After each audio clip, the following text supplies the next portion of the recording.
Magandang araw mga bata. Ang ating asignatura ngayong araw na ito ay mapping. Tayo ay nasa quarter 1, week 8 ng health. Ang mga paksa na ating tatalakayin ngayong araw na ito ay ang mga sumusunod. Una, mga pamamaraan upang maiwasan ang iba't ibang uri ng malnutrisyon. Ikalawa, tamang pangangalaga ng katawan maging malusog sa paglaki. Ikatlo, mga gabay pangkalusugan. Ika-apat, malusog na gawin.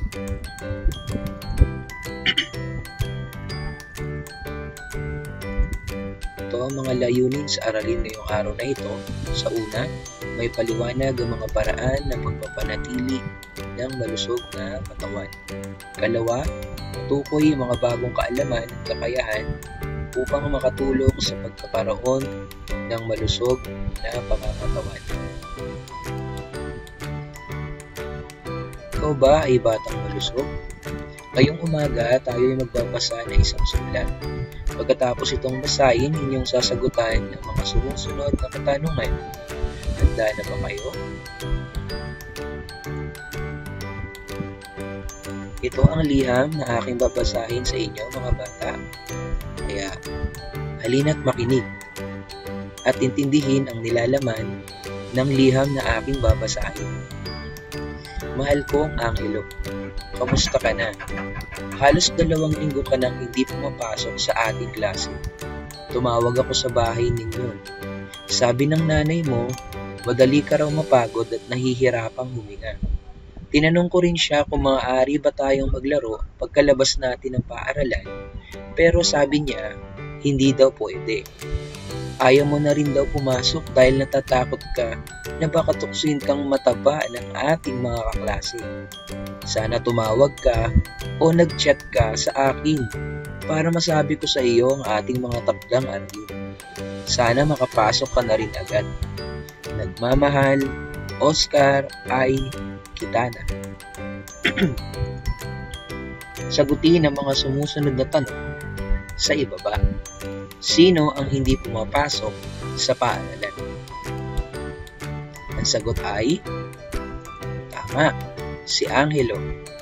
Ikalawa, ano ang nangyari kay Angelo? Magaling mga bata. Ang sagot ay siya ay madaling mapagod at nahihirapang huminga. Ikatlo, bakit natatakot si Angelo? Tama, baka siya ay tuksuhin ng kanyang mga kaklase na mataba. Ika-4 na tanong, paano tinulungan ni Oscar ang kanyang kaibigan? Tama, sumulat siya ng liham kay Angelo.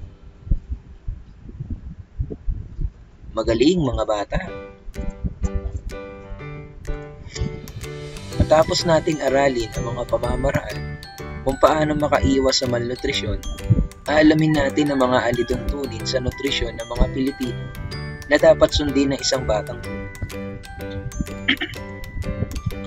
Ang 2 alituntunin sa nutrisyon ay una, kumain ng iba't ibang pagkain sa araw-araw upang makuha ang nutrisyon na kinakailangan ng ating katawan, at ang pangalawa ay dapat wasto o tama ang pangangalaga sa sariling katawan o ang tinatawag nating proper hygiene. Mga pamamaraan upang maiwasan ang iba't ibang uri ng malnutrisyon. Alamin muna natin mga bata kung anong ibig sabihin ng malnutrisyon.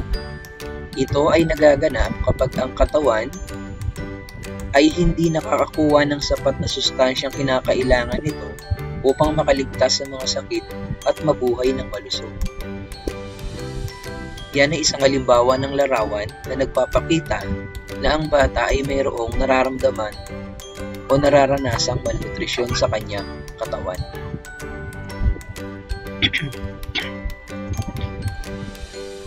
Obesity. Ito ay isang karamdaman na nakukuha sa labis na pagkain.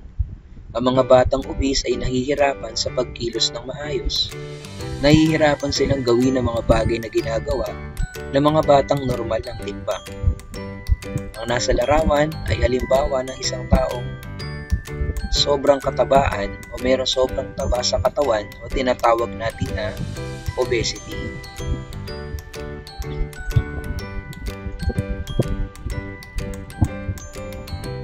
Una, ang goiter. Ang goiter, ito ay pamamaga at pananakit ng thyroid gland o hugis paru-parong gland na matatagpuan sa ating lalamunan. Walang paraan upang maiwasan ito, maliban na lang kung ito ay sanhi ng kakulangan sa iodine. Paano nga ba natin ito maiiwasan?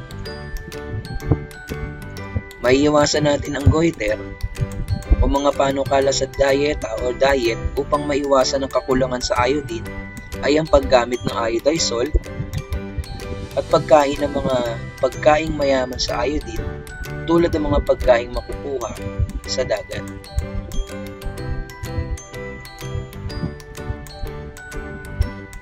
Ikalawa naman ang rickets. Ang rickets, ito ay isang uri ng karamdaman na sanhi ng pagkakaroon ng kakulangan sa bitamina D.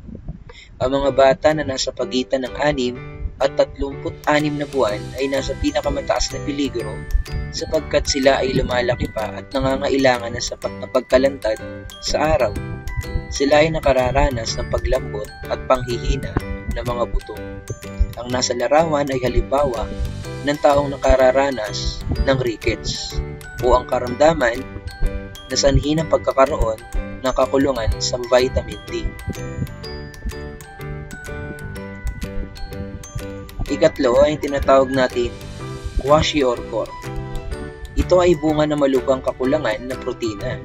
Ang nakararanas nito ay may namamagang muka, mga kamay at binti, nangungulubot na muscle na may kaunting taba, bansot at mababa ang resistensya sa impeksyon. Ang mga nakikita niyo sa larawan mga bata ay halimbawa ng mga batang nakararanas ng sakit na kwashiorkor o ito yung bunga ng malubhang kakulangan ng protein sa ating katawan.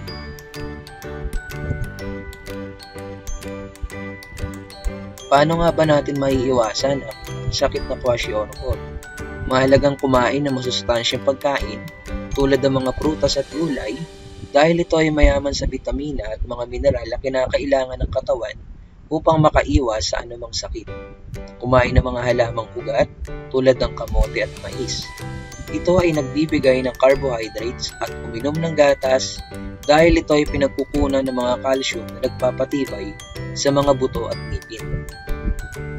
Lahat naman ng uri ng sakit mga bata ay malulunasan ito at maiiwasan natin ang mga ito kung tayo ay kakain ng mga masustansyang pagkain na mayaman sa mga vitamins o minerals na kinakailangan ng ating katawan upang makaiwas sa anumang uri ng sakit. Ngayon naman ay sagutin natin ang mga sumusunod na gawain. Panuto, pagtambali ng larawan at uri ng malnutrisyon. Isulat lamang ang titik ng tamang sagot. Sa unang larawan, ito ang tinatawag natin na malnourished. Sa ikalawang larawan naman mga bata, ay ang tinatawag natin na galing. Ito ay kwashiorkor. Sa ikatlo naman, tama. Ang sagot ay letter B. Ito ay rickets. Sa ikaapat naman, magaling. Ito ay goiter. Sa ikalimang larawan naman, ito ay obese. Ayos mga bata. Ngayon naman ay buuin ang mga pangungusap sa ibaba. Kung ako ay kakain ng pagkain na kulang sa nutrisyon, ako ay magkakaroon ng... Isa sa mga halimbawang sagot ay malusog na pangangatawan. Kumpletuhin natin ang pangungusap. Kung ako ay kakain ng pagkain na kulang sa nutrisyon, ako ay magkakaroon ng malusog na pangangatawan. Sa ikalawang pangungusap naman, kung hindi ko pangangalagaan ang aking katawan ng wasto, maaaring ako'y magkaroon ng sakit. Basahin natin ito sa kumpletong pangungusap. Kung hindi ko pangangalagaan ang aking katawan ng wasto, maaaring ako'y magkaroon ng sakit. Sa ikatlong pangungusap naman ay ating kumpletuhin.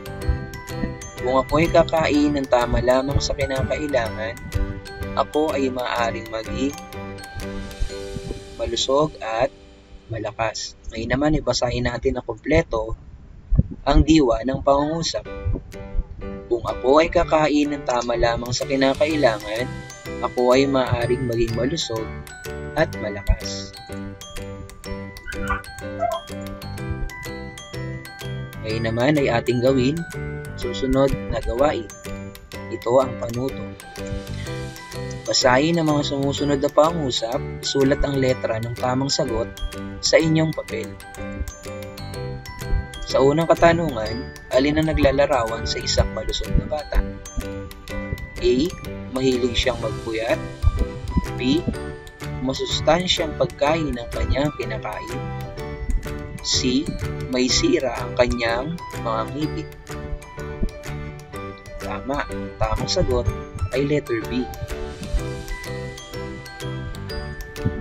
Sa ikalawang katanungan naman, ano ang tamang paraan ng pagpapahalaga sa kalusugan? A. Pagkain ng junk food. B. Hindi nag-ehersisyo. C. Naliligo araw-araw. Magaling mga bata. Ang sagot ay C. Naliligo araw-araw. Ikatlo, ano ang ginagamit sa paghuhugas? Ay A. Cepilyo. B. Tsinelas. C. Sabon. Tama. Ang sagot ay sabon. Ikaapat na katanungan naman. Ano ang dapat gamitin ni Minda sa paglilinis ng kanyang ngipin? A. Sabon. B. Cepilyo. C. Bimpo. Tama. Ang sagot ay B. Cepilyo. Sa ikalima at ikahuling katanungan, anong dapat gawin upang maiwasan ang pagkakaroon ng sakit? A. Kumain ng mga mamantikang pagkain. B. Maligo sa ulan. C. Matulog ng gusto at mag-ehersisyo. Tama. Tamang sagot ay matulog ng gusto at mag-ehersisyo.